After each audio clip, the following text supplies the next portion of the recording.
तो बच्चों, आज मैं आपको हिंदी में खंड गा में क्षितिज में पाठ 4 उत्साह पाठ पढ़ाने जा रही हूँ, जिसे आप ध्यानपूर्वक सुनेंगे। बादल गरजो घेर घेर घेर घोर गगन धाराधर हो, ललित ललित काले घुंघराले बाल कल्पना कैसे पाले, विद्युत छवि उर्मे कवि नवजीवन वाले, बज छिपा नूतन कविता फिर भर दो बादल गरजो। इसमें कवि ने यह पद्यांश हमारी हिंदी की पाठ्य पुस्तक क्षितिज भाग 2 के अंतर्गत प्रगतिवादी कवि निराला द्वारा रचित कविता उत्साह से ली गई है। इस काव्यांश में कवि ने बादलों को संबोधित किया है। कवि बादलों का आयान करते हुए उनसे मनुष्य के जीवन में कई कल्पना एवं उत्साह भरने को कहता है। व्याख्या।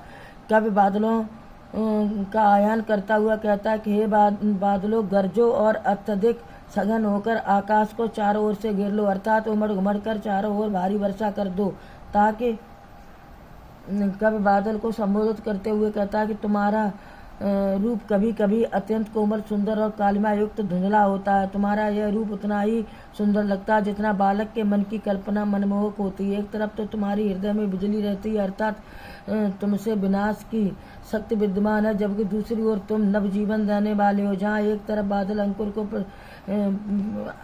को प्रस्फुटित करता है, वहीं दूसरी ओर प्रकृति के विनाश का कारण भी बनते हैं। तुम्हारे अंदर वज्र जैसी शक्ति छिपी है, इसे तुम मेरी इस नूतन कविता में भर दो। कब बादल के बरसने और गरजने का आयान करता है। दूसरा है पद्यखंड। बिकल बिकल उन्मुन थे उन्मुन, विश्व के निदाहक के सकल जन, आए अज्ञात दिशा से अनंत के घन, तप्त धरा जल से फिर शीतल कर दो बादल गरजो। इसका संदर्भ प्रसंग पूर्ववत पहले जैसा ही है। व्याख्या।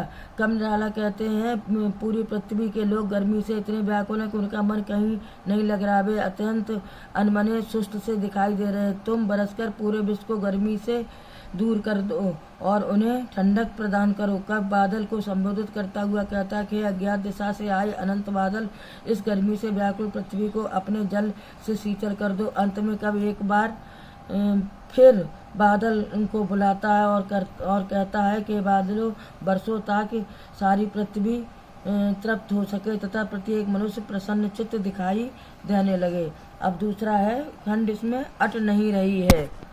पद्यखंड। अट नहीं रही है आभा फाल्गुन की तन, सट नहीं रही है, कहीं सांस लेते हो घर घर भर देते हो, उड़ने को नभ में तुम तर पर कर देते हो।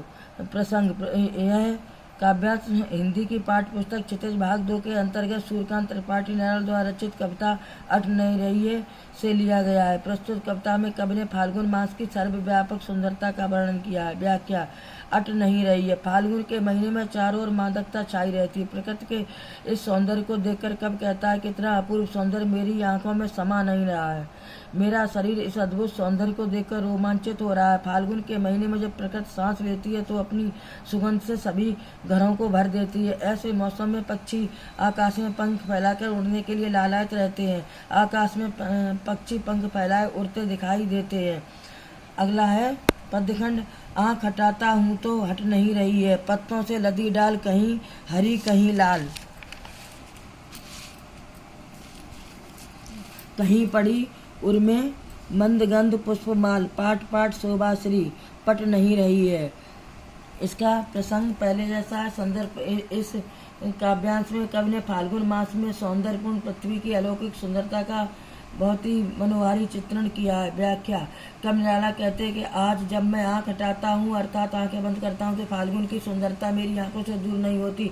पत्तों से लदी पेड़ों की हरी भरी सुंदर डालियाँ और लालिमा युक्त फूलों से भरी डालों की सुंदरता कवि के हृदय में पूर्णतः समा गई। धीमी सुगंध युक्त फूलों की माला प्रत्येक स्थान को सौंदर्य से भर रही। चारों ओर हरियाली युक्त लताओं पर खिले हुए लालिमा युक्त फूलों का सौंदर्य मन को मोहित कर रहा। फाल्गुन के महीने का यह संपूर्ण सौंदर्य मेरे हृदय में नहीं समा रहा। बच्चों, पाठ पूरा हुआ। प्रश्न उत्तर लिखें और याद करें।